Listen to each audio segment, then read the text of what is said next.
Hello everyone, welcome back to the channel. My name is Coredumped. We are back for our run of Pathfinder Kingmaker on Unfair and Last Azlanti.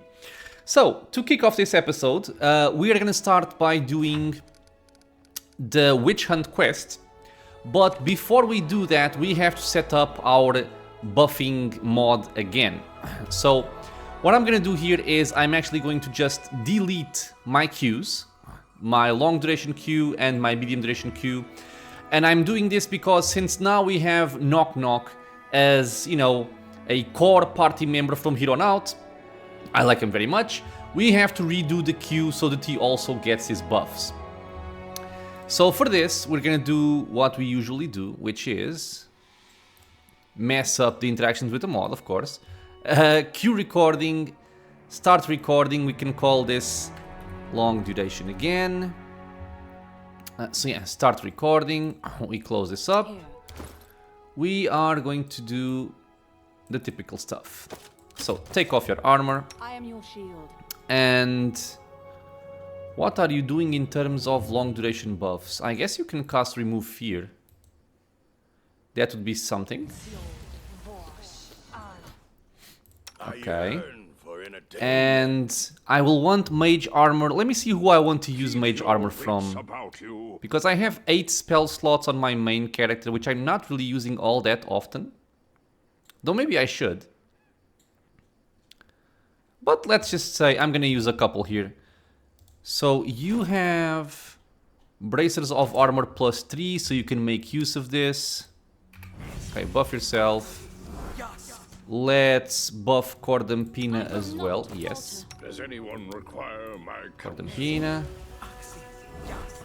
Now, Knock Knock has bracers of armor, so it doesn't matter if we have mage armor or not. I am yours to command.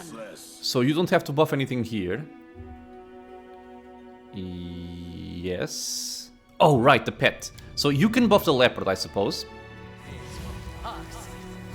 Good. And now, Coredumped, what are we doing in terms of long duration buffs? We have Delay Poison Communal. We have Freedom of Movement. So she has this right now because she's using the hammer. I may change that at some point. But for right now, I'm gonna give it to Rigongar and Knock Knock, since they're gonna be walking around in the front line. And in terms of long duration, I think that's actually it.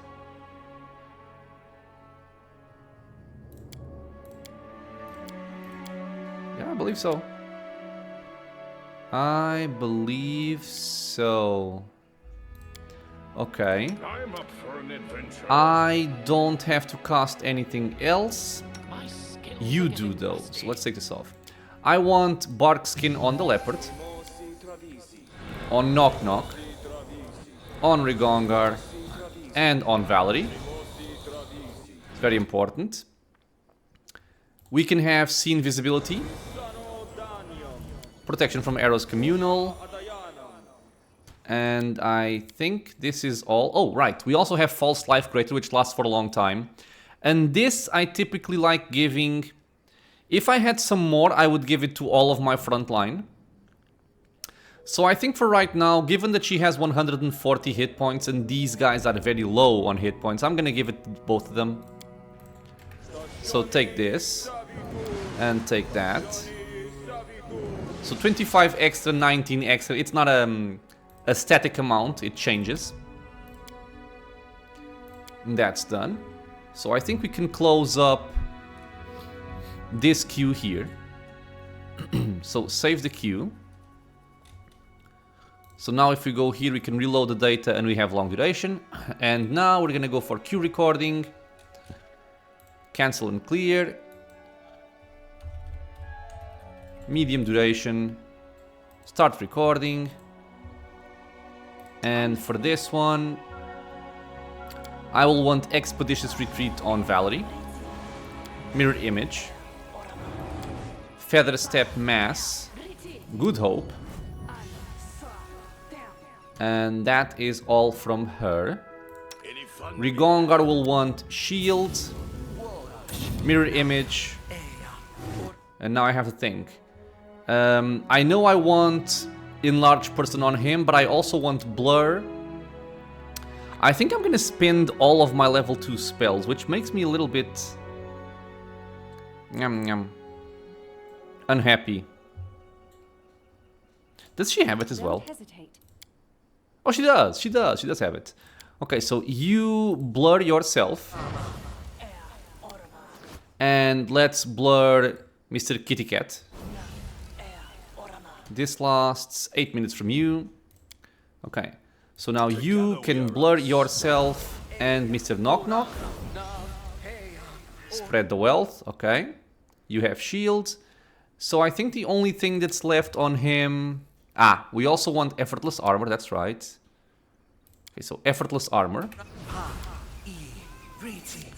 And finally, enlarge person on yourself.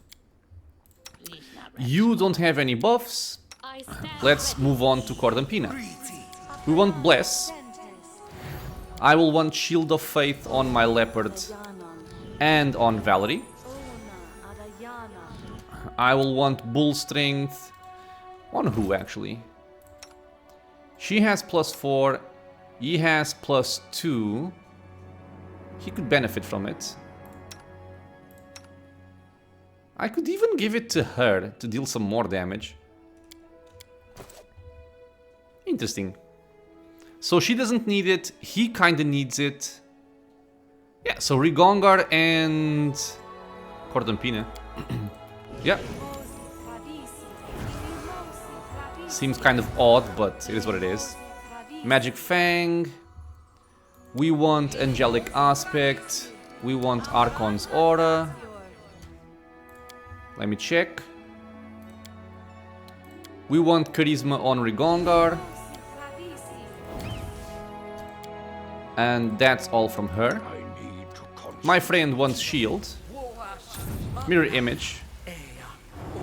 This doesn't actually matter because this is from the Alchemist spell list. And to be honest, why do I even have this here? I should have True Strike. Doesn't make any sense. Okay.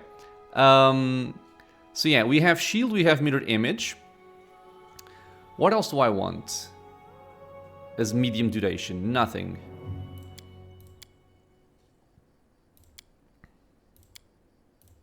Yep, nothing else. Okay. You require my assistance. And now, for the heavy hitters, we have Shield on our Leopard and we have Shield on Mr. Knock Knock. This is very, very important.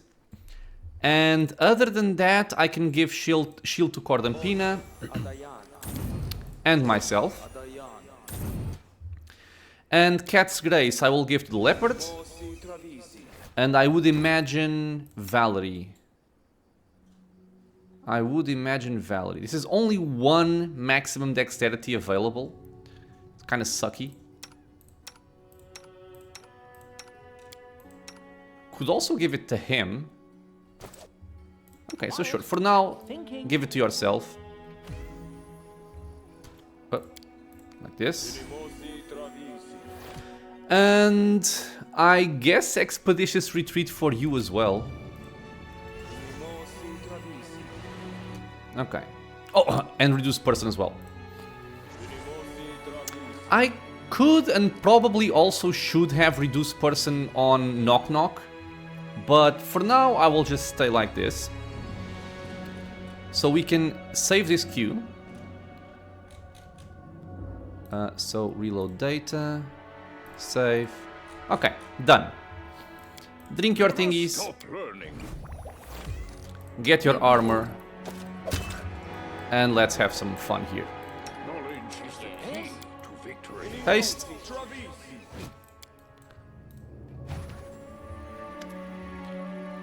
I'm ready, Kesten. Let's get those cultists. Look, Your Grace, the cultists! And the duck! The duck is leading them! I knew it all along. Never trust a duck. Come to me, Lamashtu's children. Today we praise our great mother who imbued a Bella's cub with life. Praise the mother of beasts, a glorious day, we are here, Lamashtu.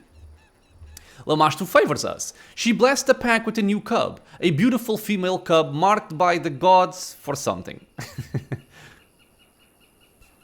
The goddess took cub mother's life as a payment. What a worthless female she was, only able to bear a single child. I can't read it. It's too quick for me. Praise the mother of monsters' life giver. Attach yourselves to the waters of Lamash to open up your veins and embellish your bodies with... God damn it. I'll cut my hand off. Pass me the knife. Yeah. Cultist being cultist, basically. So now we say hello to these cultists by murdering them all. I am your shield. So let's go for Dirge of Doom and charge over there. Where to now? You turn this on and charge over there. You can also charge over there. Mr. Leopard, go over there. Together we stand. And you three just start bombing people. Keep your wits about you. Curses upon you, Lamashtus will avenge your children. And we're actually killing people during the cutscene. It is not my fault, by the way. I did not. I didn't want to do that. But hells, one escaped. We need to catch him, otherwise another altar will soon appear someplace else. So we have to catch the fleeing cultist. We're gonna read this note. It might be relevant for our quests here. Up. Here. Crushing bone, hear me. Each word I speak shall turn to stone. The world shall shudder at my word. Open your eyes and see. The world becomes beautiful. Burnt forests stretching to the horizon. Mounds of bodies, blackened skies. Skulls littering the coast like gravel. I, the one who renders the flesh of our enemies, take in this beauty. All living beings tremble at my sight. Bow to me. Search. Search the children of Shelyn. Tear them apart. Destroy them. No. Transform them. Grant them the gift of rebirth. Let them become beautiful, befitting the beauty I shall bring into this world. O great Lamash, to the Eater of Hearts, reveal your truth to us. We hear your call. All of you shall live in a better world. Curse Pazuzu, the flying worm. He shall fall in this war. Soon. Myriads of warriors under my command. The mountains themselves shall crumble at our feet. Burn all. Make the world beautiful. The ground thirsts for blood. I thirst for beauty. Give birth to beasts, I shall. Okay, sir. You have some issues. What are you waiting for? He'll escape. Okay, so I think now we're gonna have a series of skill checks here. And while I seriously doubt that if I have this on, this will count, but I will try it.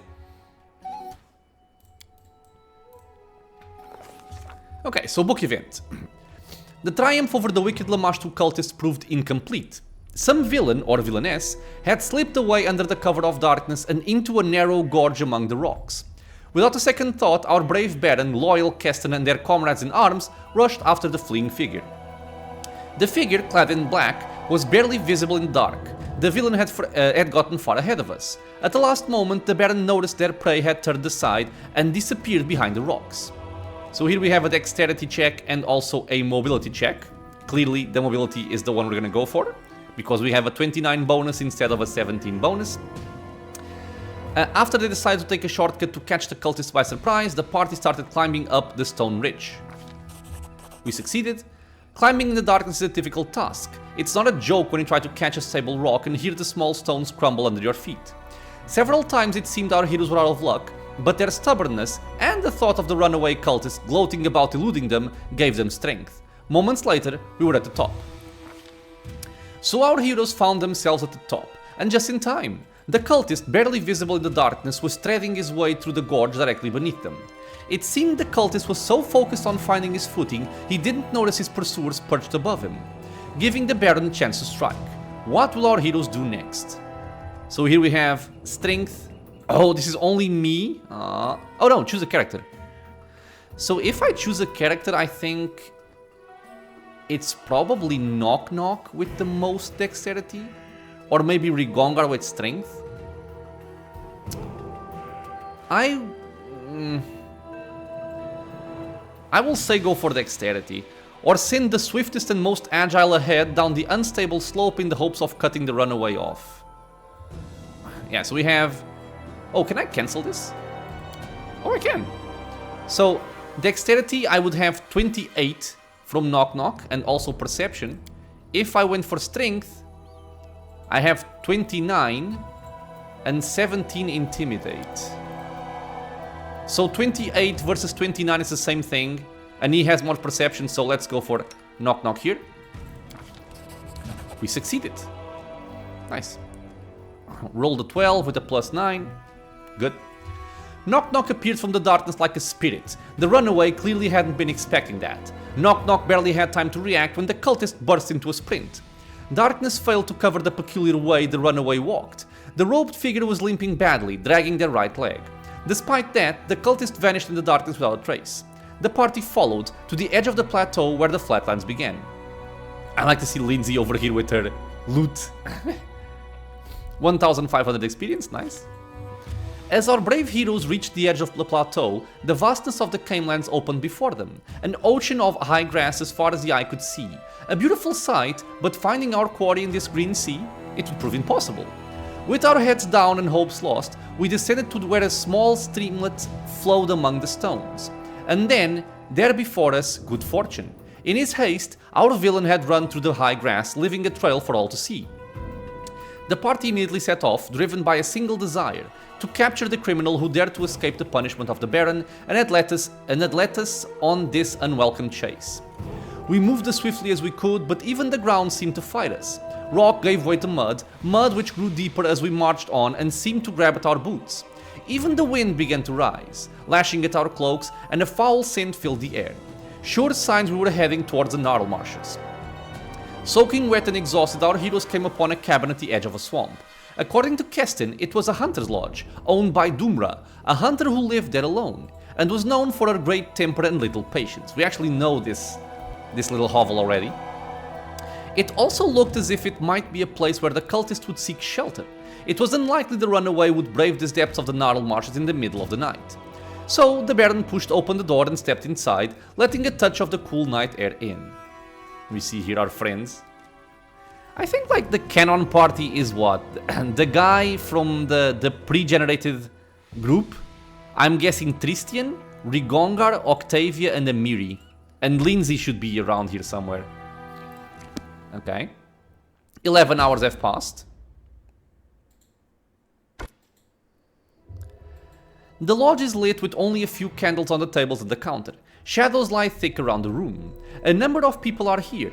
A well-dressed couple at one of the tables, a girl in simple dress dozes near the opposite wall, and at the counter is an untidy dwarf. She's wiping the mugs and glaring at you. From the half-open kitchen door, you hear the clanging of pans upon metal, presumably a stove. Kesten looks around with a heavy gaze. Things have gone from bad to worse. We must find the cultists before they flee, and we have no idea what they look like. The people in the lodge look surprised and concerned. Each seems to recognize you and ask themselves, what is the ruler of these lands doing here at such a late hour, flanked by armed guards? Kesten's hand falls to his weapon. Your Grace, I am ready to make an arrest, but if you wish to investigate further before making a decision, I will make sure no one leaves the lodge until you give the order. Okay, so if you were chaotic, you would have a specific option available here. In this case, I'm not gonna trust Kesten's instincts, I'm gonna try and look for myself, so I would like to look around and speak with these people, maybe I'll find something. As you command, Your Grace. No one will leave this house, I will make sure of that. Kesten looks around the hall once again. My advice, take their room keys. Their personal belongings speak their owner's intent, often more than their masters would like. Alright. So what we want to do here is, we want to check with everybody in the area. But before we do that, I also want to buff with something that gives us more skill checks, and I would guess that Good Hope is a good contender for this. Let's do that. Alright. And now, as we talk to the people, I'm gonna be singing Don't hesitate. Inspire Competence just to get an extra boost to see if it helps us out. I've been taught if someone annoys you, you either Let's start with this guy here, Cabron Tedrim. Cabron Tedrim, I guess. A bearded middle-aged man stands before you. He wears a massive gold chain on his neck. The woman beside him gives a polite smile and a nod as you approach. Greetings, Baron. The man's voice is so low as to rumble. Let me introduce myself. Cabron Tedrim from Restov. He nods to the woman beside him. And this is my wife, Una Tedrim. We've come to your lands to hunt. Yet, I admit, we did not expect to meet you in person. To what do we owe this honor? Tell me about yourself, please. I'm a legalist, Baron. Cabron hooks his thumbs into his embroidered belt. My job is to ensure Restov's laws are upheld. My wife is a keeper of the hearth and my loyal companion in prolonged journeys. Una nods without a word, her gaze fixed on you. So we can bluff here. Oh yes, of course, Cabron Tedrim. I've heard about you and your famous legal cases. I'm gonna go for this just for the experience. Cabron Tedrim freezes as if someone put a knife to his throat. Is that so? He tries to smile, but his eyes are fearful. I doubt, Baron, that anything you heard concerned me. My family name is a common one. I have so many relatives, I know not a quarter of them. He clears his throat. A legalist, so you're a judge?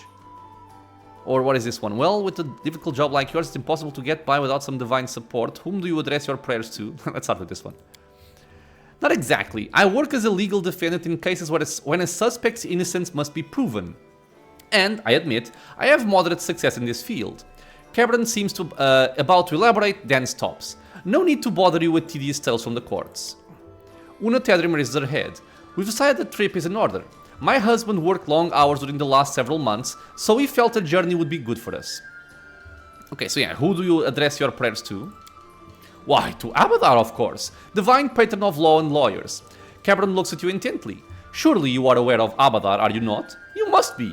No matter, no matter. So Abadar is the god of cities, law, merchants and wealth. Other questions. You recognize me at once. Do I know you? I doubt it, but news about development within the stolen lands and your role in them has traveled far. Coredumped is a well-known name beyond your borders. Cabron gives a polite half bow. Far from brave, are you not? You see, Cabron clears his throat, I've heard the wildlife here are excellent sport, so I decided to see for myself. Sort truth from rumor, you understand? Fortunately, my fair wife was in favor of the trip, so here we are. Okay, so do you prefer snares or a bow? A bow. He seems very hesitant. What kind of prey do you hunt? Cabron freezes. He swallows cougars. He swallows again, as if fighting to take a breath. Magnificent predators, worthy prey for a worthy hunter. He gives an awkward smile. This sounds fishy. Well, I hope you enjoy your hunting. Let's change the topic. My pleasure. An odd place to rest the night. Why, Baron, Una gives a false smile. We adore this charming dwelling. She glances around the dim hall, her smile remains, but you notice she raises an eyebrow at her surroundings, as if in judgment. A crime has taken place nearby. The one responsible may be hiding in this house. Have you seen anything suspicious? The Tedrims exchange glances. I'm afraid, Your Grace, Cabron looks downcast, we won't be able to help you. Have you seen anyone suspicious? Cabron looks around the hall. We are not accustomed to such company, Baron. Besides, from the rest of Legalist's point of view, every person in this room is suspicious. Okay, do you know the hostess of this lodge? No, I don't. Cabron rubs his brow. And I must say, she doesn't look forward to meeting new people either. Do you recall who came to the lodge in the last hour or so? Cabron casts a look behind you.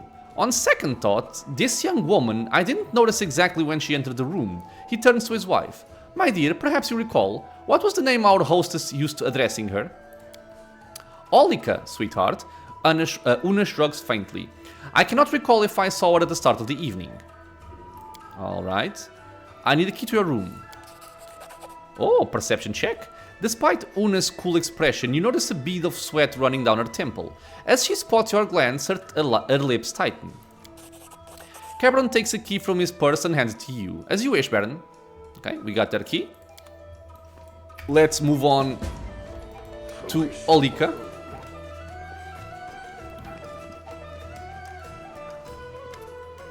A young woman stands before you, wearing a plain dress and a hooded cloak. Ooh, a hooded cloak. Her belly is swollen, she is pregnant, and her time is near. Okay, so clearly she's not the one running through the cliffs. Your Grace, it's an honor. The woman bows, then stares at you with shining eyes. I thought I'd never be able to thank you in person for your kindness, but gods were kind to me. You must have forgotten already, but it was you who discovered my husband's body. Wayne's partner, a merchant who was killed by bandits not far from the house of Bartholomew the... Oh, okay. A trader died on one of his trips. You found the brooch and the letter on his body and had it sent to me. She touches a turquoise brooch pinned to her dress. The brooch is familiar to you. You made it possible that the last gift from my husband was found its way home. There's not enough words in the world for how grateful I am. And what are you doing here? I'm taking what rest I can after a long day on the road, Your Grace. I am a widow, Olika stops short. I have barely had 2 seasons to mourn my husband, and he left me with child. And in difficult times like these, I've got a sister in Gralton. God's bless her. She's agreed to give me a shelter in her house. So I went there. There was nowhere else to go. A memory of Olika's letter emerges from the depths of your mind. She mentioned a son in that letter, but now there is no child by her mother. It's odd that Olika, who's been planning to stay at Gralton, didn't bring her son with her. And you don't have a question about that? That's sad. Where are you from? From Galt, Your Grace. I'm from a tiny village near the tract. Guess no one here ever heard about that place, or this place. Okay. You recall the location of Galt and Gralton. As far as you know, stolen lands lay aside from the places Olika had named. Are you planning to stay in Gralton? Olika hesitates. I don't know yet, she answers. But if things turn out well, why not? It was a long journey for you. Olika shrugs. I have little coin, Your Grace, so I have to beg traders on the road to ride in their carts. I spend nights anywhere I have to. This place is at least warm and dry. Okay. Let's start with this one. You see this couple at the table? They are nobles from Restov. They claim you were the last one who'd come to the hall. Olika gives you a perplexed look. But that's not true. It's not. Her voice trembles. Dumra, the hostess, she was the last one. I remember her coming through the kitchen. Well, I'm looking for a cultist of a dark goddess. Can you help me? Olika pales. Cultists? That's horrible, but how can I help you? Have you seen anything suspicious tonight? Olika shakes her head slowly. No, I don't think so. Do you know anyone in this hall? First time I've seen these people was when I'd stepped over the threshold of this lodge. Do you know who came to the lodge last? So... Olika frowns. I heard the noise from the kitchen. It was like something fell on the floor. And then this grumpy old dwarf Dummer came out. I need a key to your room. Olika hesitates and takes a key from her cloak and hands it to you without a word. So, she has a cloak which matches what our cultist was wearing, but she's pregnant with a very heavy belly, so she wouldn't be able to run the way the cultist did. So it's definitely not her. She does still seem hesitant about something. We will have to figure out what that means. A holy symbol, yeah. The fire crackles bringing comfort to weary travelers. Let us speak with the hostess, Dumra. I will first use my Inspire Competence again. Dumra looks at you without a word. I'm looking for someone. Can you help me? Dumra gives you a sullen glance. It seems she's not too happy to talk with you, but she doesn't dare refuse it openly. Do you know who your guests are? Why should I? Dumra tilts her head, her eyes appraising you. I'm not their ward. They come, they pay for a bed, they keep quiet. Why would I care who they are? A crime has happened, Dumra. I need your help to find the culprit. So what did this culprit do wrong? Dumra's voice becomes thick, corners of her mouth curve down. Shot a deer in someone's lands, and now the criminal has to run away as if she was an animal herself. Whatever it is, leave me out of it. A cultist of Lamashtu is hiding in your lodge. I have to find them. Dumra stares at you for a moment, then utters a hoarse chuckle. One of Lamashtu's own? That's quite a story you've spun, Your Grace. Next you'll tell me I'm holding Rovagug down in the cellar. And what's your proof that I hide cultists? Well, there are footprints leading to your lodge. So what? Folk come to this lodge every day, both from the flatlands and from the swamps. Your lodge is the only house in the neighborhood. And? She lifts her chin. Is it a bad thing to provide shelter for those who's lost? Several hours' walk from your lodge is a shrine of Lamashtu. Baron, enough! The dwarf clasps her hands. Here in the stolen lands you can't swing a dead cat without hitting some goblin's nest, or cursed ruins, or a shrine of something foul. Swinging a dead cat. I like that. So not very convincing arguments on my part, I will say. I would just say I literally chased someone into this house, so... I don't like your tone, Dumra. Really? The dwarf frowns, her eyes narrowing. And how would you react if a mob barged into your home and started troubling you and your guests? If you were expecting me to bow and scrape before you, then you're mistaken. Okay, I'm not gonna argue with you. Do you let everyone into your house? Dumra's face turns red. What are you hinting at, huh? Your guests, Dumra. Do you allow anyone who asks to spend the night here? Dumra blinks several times, pondering your words. Of course, everyone. What else am I expected to do? Pick who gets a warm spot near the fireplace and who gets left out in the rain. I've let in you and your thugs, though you've put a terror in my other guests. Alright. Do you remember when they came last... No. Do you remember when they came to your lodge at least? Dumra closes her eyes, trying to recall. I went to check on my traps. Some people arrived when I was away, so I can't tell you for sure, Your Grace. People say you came to the hall last. Dumra looks at you closely for a moment, then grunts. Right. She speaks slowly, as if keeping her temper. I went out to the kitchen when this clumsy gal had knocked over some of my pots. What of it? How many people are there in the lodge now except for you? Watch yourself. There are 3 of them, all sitting over there. Dumra nods towards her guests. That one in the kitchen, guessing she's the servant of those 2 noble folk. They look to be carrying all the coin. There's another person in the kitchen. I would like to examine your room, Dumra. Dumra's hands tighten to fists, but she keeps them on her hips. She says nothing, merely stares at you defiantly. Okay, so we can either use diplomacy or intimidation, they would both work. Listen, the sooner I cross you off the suspect list, the sooner I'll leave you alone. Do me a favor and give me your room key, and all this will be over before you know it. Dumra is silent for a moment, then nods and pulls an old, age-darkened key from her belt. Your way, then. Her eyes narrow. But, have a care, no digging through my undergarments, or I'll have your hands on hooks, you hear? I think you're safe from that, lady. Okay, so we've spoken with this couple, we've spoken with Tulika, we've spoken with Dumra. Let's check out the person in the kitchen. There's also some perception checks here. The table is piled with dirty dishes and cold leftover food. Let me just do this again. This is perception. Let me just verify. 18, 12, 19, 20. So it would be her. Hesitate. I will not falter. We succeeded. Something is burning inside the stove. It was thrown in the fire not long ago. And our quest even updated. Ah, it looks like something was burned in the stove just before our arrival. Okay. Let's check out this area here. I can see my destination. More perception. I will see this through. I have managed. The back door was used recently. Although we did hear that Dumra also went to check her traps and then came back. She may have come back through there. Not sure. I'm listening. Speak with Tsana here. I might as well give me Has come. some more persuasion. Concentrate.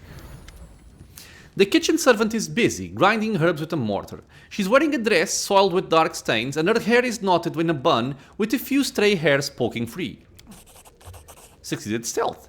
The woman doesn't appear to notice you as she makes her way to the stove. You notice she's limping badly on her right leg. The cultist was also limping.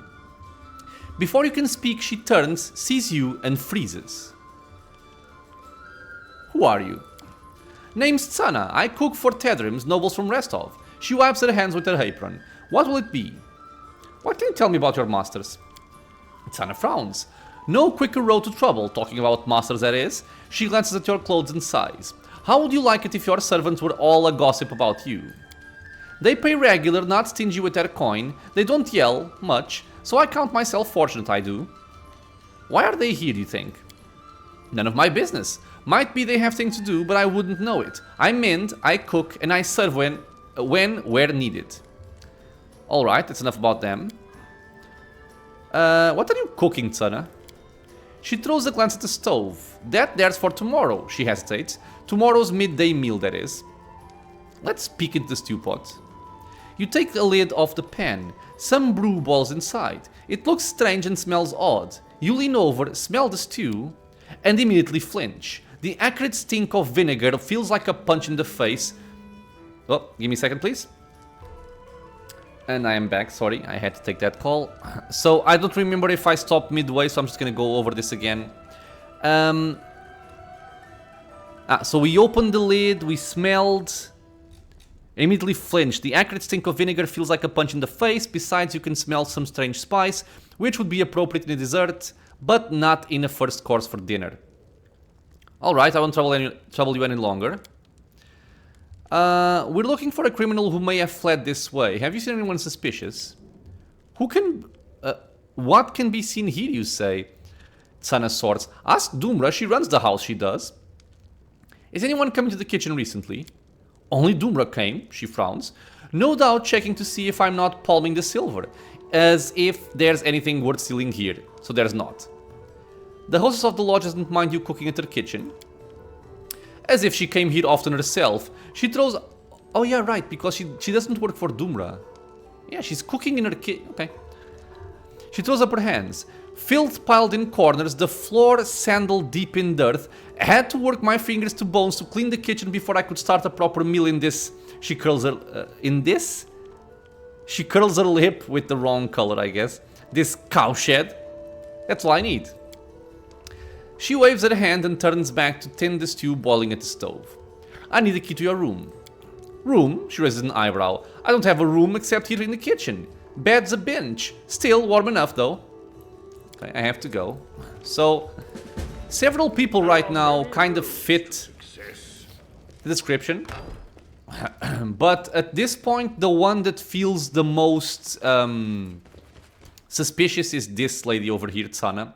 And my reasoning for that is she has a cloak, but she is heavily pregnant. She would not be able to run the way she did. These two are a couple. I mean, the cultist could just be one of them, right? And they would meet up with the other one. But at this point, she is in the kitchen. There's something burning in the stove. The kitchen door was recently used, and she's limping badly, which we know the cultist was. Let's just check out their rooms, see if we can find anything more incriminating before we make any decisions. So we have the keys. Perception checks all over the place. So Give the order. do this. I stand Bless ready. yourself. The deed is done. There are no hunting bows, arrows, snares, nor any other sign of the Tethrims having any hunting on their mind. The bags contain Tethrim's clothes and personal belongings. The sheets are crumpled, the blanket is thrown aside. It seems someone was sleeping in this bed not long ago. Okay. I did it. I did. Oh, cool. I will guide. A +2 cloak. Uh-oh. And whoops. What whoops, dude? You just used the key, shut up. A pile of dirty clothes covers some snares. There are a few hunting bows and quivers with arrows. So whose room is this? The sheets on this bed look dirty. The old bed cover is sewed together from the number of patches. And receipts, shopping lists, and other papers pile over Doomra's table. Okay, so this is Doomra's room. You can thank me now. Without a doubt. This is Olika. The chest contains modest clothing, some packed leftover food, a purse with herbs and other personal belongings. The table holds a pile of letters crossed with a ribbon. These are letters from Olika's deceased husband. It seems they corresponded often. Oh, before I do this, stop. Together It's a perception check. The deed is done. The mattress covers blood-stained cloth and bandages. That's not great for a pregnant woman. See my destination. This room doesn't have anything. And this room also doesn't have anything. There are many rooms. Okay, so we know that the Tethrims are not here hunting.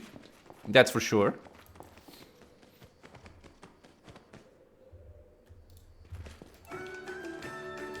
I mean, when we were chasing the cultist, he was human in stature, or elf, not a dwarf, so I don't think she's to blame here. I'm gonna talk with these guys now, because they have been lying to me, I am yours to which I do command. not appreciate. I've been to your room. I found no hunting weapons there. Cabron becomes white as a sheet. You see, well, he licks his lip, which are now trembling slightly. Una, who was watching her husband closely, touches his shoulders lightly. I beg your pardon, Baron. She leans into Cabron and whispers something in his ear. His wife's gentle support have had an almost enchanting effect on Cabron. He suddenly straightens and smiles as if nothing happened. Truth be told, it's a rather embarrassing matter. Cabron gives a hollow chuckle. I proved a much worse hunter than I thought. Just imagine, I managed to snap not one, not two, but 3 bowstrings in a day. Infuriated, I broke my bow across my knee. It shames me to even speak of it. Una smiles gently and looks aside. Bitch, why are you lying? The woman in the kitchen is your cook. Cabron nods quickly. Yes, we just can't imagine our lives without Sana. Una coughs delicately. My constitution demands a unique diet. She studies you closely. A private matter if you don't mind. Okay, so when we were about to ambush the cultists, they were saying something about bringing forth the spawn of Lamashtu or whatever and giving birth to. So there's a pregnant woman over here. There's a couple over here. So I'm guessing, or I'm wondering if these people are here seeking like Lamashtu's blessing for fertility or something. Let's see with her.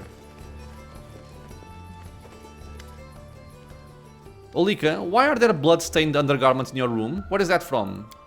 Olika takes a step back, her eyes wide with fear. I'll explain. The woman lowers her head and rests her hands against her belly. I'm expecting a baby, but because of the journey, or of all the worries, something must have gone wrong. It hurts. Olika closes her eyes tightly, and I bleed. Olika starts sobbing. I tried to find out what's wrong, to heal myself, to appease the gods. The priest of Pharasma told me he couldn't help. The goddess rejected my child, said it would be born dead. But I can't just accept it, I can't give up. This child, my husband's child, all I have left of him. Olika hides her face behind her hands and starts to weep. You realize you'll get nothing more from her at the moment. I can see my destination. She says nothing else. Let's check with Sana once again. No new options. Without a Okay. doubt. So at this point, my logic here is that these two do not seem to be our cultists, honestly. They don't speak like them, it doesn't seem like it at all. She is clearly here to seek the help with her child. Dumra is a dwarf, and she owns the lodge. And we were not chasing a dwarf, we were chasing somebody human in stature. And the lady over there is in the kitchen, which was opened recently. Something was burned recently. She is limping badly. So I feel like if I have to point my finger at someone, I'm gonna point it at her. But before we do that, we want to buff a little bit, because things might get a little bit unpleasant here, let's say. I will not So what do I want? Let me see. I can even go for a guarded earth, because it might be very useful. My skills are getting rusty. Who's there? I yearn for entertainment. I am your shield. I can go for something like Inspire Courage. And you can go for a Haste. Plus this, and you are gonna make yourself invisible. To victory. And turn off your AI. Time for a clever approach. Okay. Kesten's brow is furrowed. He looks at you awaiting your orders. There is someone who seemed especially suspicious to me. Just call the name and I will interrogate that person. Sana, Tedrim's maid. Kesten raises his brow. You think so? He thinks for a moment, then nods. As you wish, my Baron, I'll bring her. I think, Tsana, you know why I've brought you here. The kitchen servant casts a wary look at Kesten, then you. I would? How? Do you jest, my lord? She gives a half smile as if uncertain. How could I know what you are thinking? Kesten shakes his head. Enough. We know who you are. Lamashtu won't help you. Tsana is silent for a moment, then straightens like a serpent, her eyes cold with contempt. Is that so? Her accent has vanished, the demeanor of a peasant shed like a cloak. Then you know little of our fate indeed.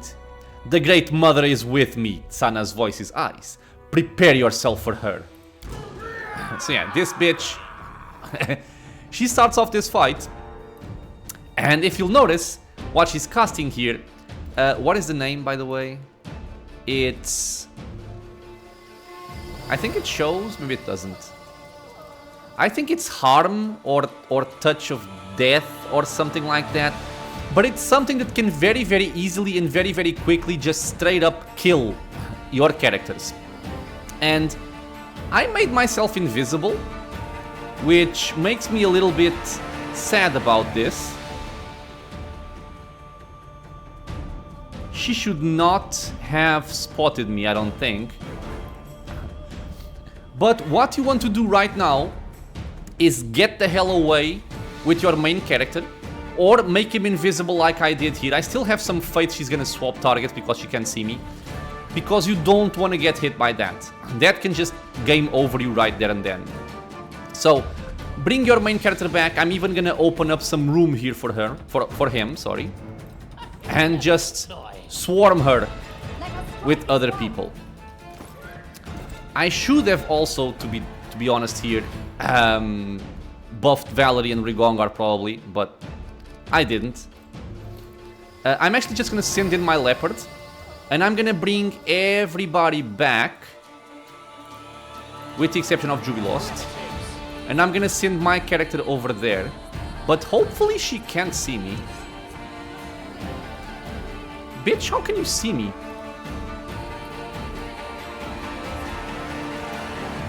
How can she see me? Move, move, Valerie, block her. Cordampina? Let me see here. Fortitude 17, Reflex 11, Will 23. Dude, how can she see me? What a bitch. Okay, let's see. If I can have some skeletons in the way. Go there. Knock, knock. Kill that bitch. Rigongar, kill her. Juby. Move so the leopard can move as well. Toss that. I'm gonna try and cast Great Invisibility on me again. Hopefully she will miss me then. Oh, okay, so I think there are two things that happened here, if I'm not mistaken. I believe that by casting Greater Invisibility, she now lost sight of me. That's why she swapped her spell being cast. Okay, she's now casting Channel Energy Negative. That's one saving grace for this fight. And the other one is that my Leopard just tripped her. So she's gonna fall down and she will just immediately die. So no issues here, she is dead. And we are done. Might have even just killed her with, you know, straight up damage, but just make sure your main character is far away from her. Stop, stop, I surrender, I surrender! The priestess of Lamashtu holds her hands over her bleeding wounds, moaning in pain.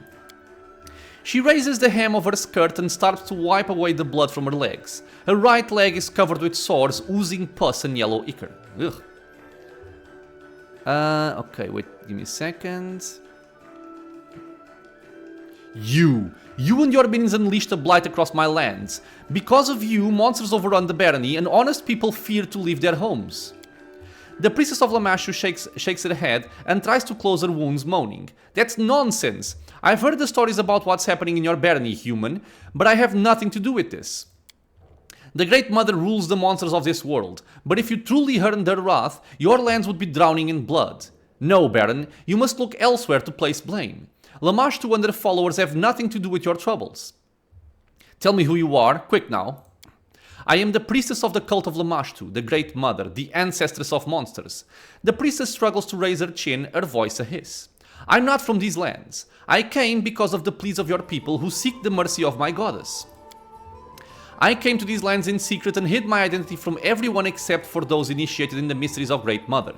Even the hostess of this lodge had no idea who I was, and those looking for divine benefaction found me on their own, and there are more than the followers of Erestil would believe. Tell me about the cult of Lamashtu. We are numerous and we are strong. The tribe of Lamashtu followers grows each day, breeds, and spreads over the lands of Golarion in search for places to create new packs. What kind of rituals are you performing at the shrine? We prayed to Lamashtu. We asked for new offsprings in the pack. We mated like wild animals, free of stupid prejudices. Priestess's lips curve with a grin. I'll spare you the details, human. Those like you are unable to accept the greatness of our ancient faith. It disgusts me to listen to this. Narrow-minded creatures living by stupid human laws. Where are the rest of Lamashtu cultists hiding? The woman's face turns to stone. You cannot make me betray the children of Great Mother. Torture me if you like. Lamashtu will grant me the strength to endure any pain you inflict upon me. Are you sure about that? The half-orc bares his fangs in a grin. Sparks dance along his fingers. I like him. Have you allied with goblins and other creatures in the area? No, we have the same mistress, but our paths to fate are different. Enough about that. I held no illusions you could grasp the wisdom of my goddess. All these people in the lodge, are they here because of you? The priestess shakes her head. They were searching for the blessing of Lamashtu. Other gods have denied them, and they had to ask Mother of Monsters for her benefaction. The couple from Restov, did they come to meet you? Yes. Several years ago, the lawyer defended the necromancer in a court in his native city, and he won the trial. Since then, all Tedrim's attempts to conceive a child were doomed to fail. Pharasma didn't want to prolong the bloodline of a man who protected those who raised the dead. Nice. Una has more brains than her spineless mate, so she sought the support of Lamashtu. The child, of course, will bear the mark of the goddess. But Tedrims don't have much choice. Pharasma's memory is long. What's the story of Merchant's Widow? Well, there's a lot of dialogue here that's kind of not well written. Like, what's the story of Merchant's Widow? And period, then not capitalized letter. Yeah. Olika. She's a poor girl clinging to the unborn life in her womb. The seed of her husband was too weak. Olika's child is doomed to perish before coming to this world.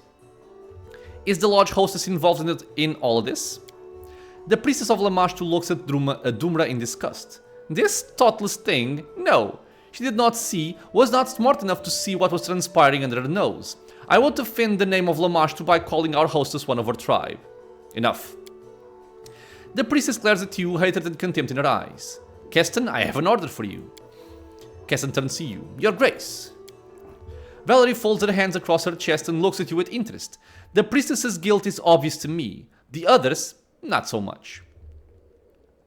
Okay, so chaotic good. I forgive all these people, even the priestess. Let them go. Evil. I have nothing against Lamashtu and her flock. Priestess, you are free to go. Lawful good. These people are innocent. Let them leave. As for the priestess, she's banished from these lands forever. See to it she's removed from the barony at once. Or lawful, send these people home. The priestess of Lamashtu must be executed. Lawful evil, arrest everyone except for the lodge hostess. I want them executed by morning. I love this one. No, hold a moment. I want to ask the priestess something else. Do I? No, I don't. Okay. So here, I'm gonna go for what makes sense to me. And I'm gonna go for the lawful good option, which is also aligned with our alignment. These people are innocent, let them leave. As for the priestess, she's banished from these lands forever. See to it she's removed from the barony at once. So I go for this because the people here are kind of just desperate. They're trying to find a way to help their children. And they turn to what they shouldn't turn, but that doesn't make them criminals in my mind. And the priestess, well, she's not doing anything necessarily bad per se, besides, you know, getting involved in weird rituals and whatnot. But I'm gonna go with this one. Lawful good. Harsh but fair, befitting a true ruler. Your Grace, wait! You can barely hear Olika's words through her sobs. Let me ask you, no, let me beg you, allow the priestess to perform one last ritual. Let her save my child. I have no other hope except for Tsana. Now, I don't really believe that she's gonna get any kind of help with this, but she's already losing blood, which means she's gonna have an abortion very, very soon, I would imagine. So, if it brings her some peace of mind, fine, Olika. The priestess will perform a ritual for you, then Kesten will follow my orders. Servant of Lamashtu, are you ready to help this woman?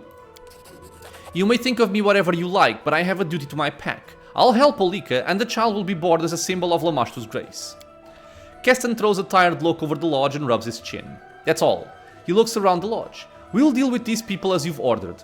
I suppose it will be a relief to Doomra to get rid of such troubling guests. I thank you, Your Grace, for your help and for your wisdom. A pity we didn't discover the true reason behind the blight, but at least we have one less mystery in our hands. Have a safe journey, my Baron. Time for a clever approach. My child will live! We'll see about that. Rigongar leveled up. That's very nice. How are we looking in terms of experience? It's still a ways to go. I'm so sad. Such a gap. Okay, so in the next episode I'm gonna look over Rigongar and level them up. I don't expect it to be... Well, actually... Let me see if this is as easy as I'm thinking it is. Dragon Disciple level 3 would mean Dragon Resistances, Mage Armor and a Breath Weapon. We can go for Athletics. That's really all he needs. I guess use Magic Device and some more mobility. It really doesn't matter too much. And... I guess I can... This is never gonna happen. So... Lightning Bolt? Sure. Okay, yeah, it was very easy. So let me just go back and explain why I'm doing this. It's kind of simple, but in any case, I'm gonna give him a third level in Dragon Disciple. Like I've mentioned several times before, I want to give him 4 levels of Dragon Disciple to get the most out of this prestige class. On level 3, we're gonna get Dragon Resistances, which means he's gonna get Resist 5 against electricity and 1 more natural armor bonus, so making him tankier, basically, which is quite cool. Mage Armor doesn't really matter, we already have it. We get a Breath Weapon, so a 3rd level Dragon Disciple gains the Breath Weapon Bloodline power, even if his level does not yet grant that power. Once his level is high enough to grant his ability through the Bloodline, the Dragon Disciple gains an additional use of this Breath Weapon each day. The type and shape of the Breath Weapon depends on the type of dragon selected by the Dragon Disciple. So, he is, I believe, a blue dragon, yeah. So, he is based on electricity. So, when he casts electricity spells, they will deal 1 more point of damage per die rolled. The same thing that our main character has, and now Valerie also has, but for fire. He will have for lightning. So, 1 more level up here is what makes sense right now. In terms of spells, our spell selection right now is kind of short. We have Stinking Cloud and Slow. These are both excellent spells. But these are control spells, which are based on... Or sorry, you have to rely on the spell difficulty class. And that's something that Rigongar is not made for at all. The only thing Rigongar will want is buffing spells and damaging spells. No control spells, as it will be very, very hard for them to land. Especially so on Unfair, where the enemies have a lot of advantages. So, we also had Beast Shape. This would allow us to become a medium wolf. I don't really see a point in, in transforming him into a wolf. I like how he is right now. And then what remains is Fireball and Lightning Bolt. So, as we've seen, he is based on a blue bloodline, which means lightning damage is what he wants to be doing. So, Lightning Bolt is lightning damage. It's going to be better than Fireball for his purpose. One thing to say about Lightning Bolt and Fireball, or in general about these kinds of spells that have some kind of targeting area, is that Fireball targets a circle, right? And you can target it anywhere. The Lightning Bolt, however, targets a straight line. So it targets a straight line along a very long line, so you can technically hit more enemies if you have a lot of them in a single file line.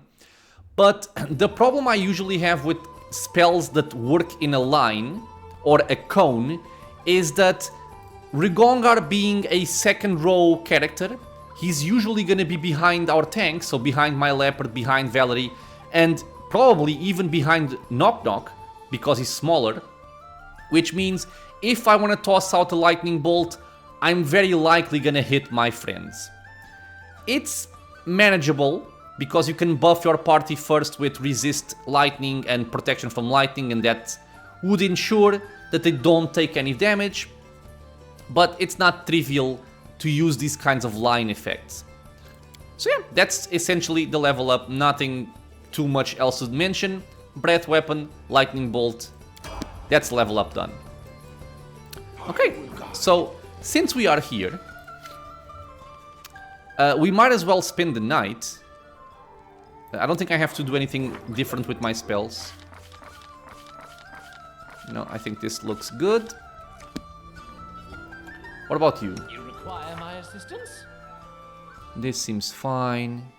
I would like to have another reduced person for either my character or for Knock Knock. I never really use this. I should, but I don't. Let me get one of those. This is fine, I'm using everything. This is also fine. This is also fine. Okay, so yeah, might as well try to rest here. I think there's also a chance to make this cost nothing, if I remember correctly. Why are you over there? Come here. Does anyone require? I'd like to spend the night. Yeah, there we go. 7 gold pieces. 7 gold pieces. I am the ruler of these lands. I shouldn't I rest here without paying? Success. Doomra choose a lip, then answer with reluctance. Alright, here's your key. There we go. Just resting without having to worry about getting ambushed. Okay, my friends, so this will be it for this episode. Well, actually, I might as well just change something here. I can give this Cloak of Resistance to Valerie. Okay. And this one can go for you. It's 1 resistance bonus plus cold resistance.